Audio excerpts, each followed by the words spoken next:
अमृतची श्रवे होता ती बरवे ऐसे शकून लाभाचे मन रंगले रंगले तुझ्या चरणी स्थिरावले केलिया विठ्ठले ऐसी कृपा दानावी झाले भोजन से दिसे चिरा पडोनी केला इच्छे धाली याच्या ऐसे अंगाई ती उद्गार मन रंगले रंगले तुझ्या चरणी स्थिरावले निध सापडला मुखा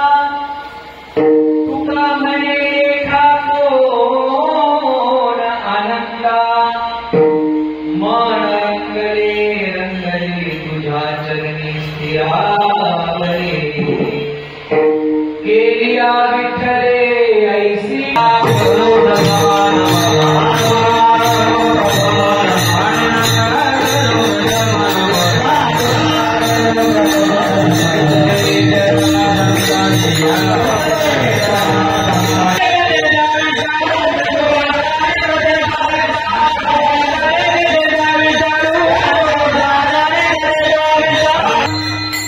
सर्वमंगलमांगल्ये शिवे सर्वार्थ साधिके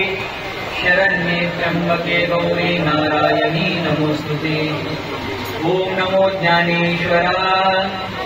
करुणाकरा दयाळा तुमचा अनुग्रह लादलो पावन घालो चराचरी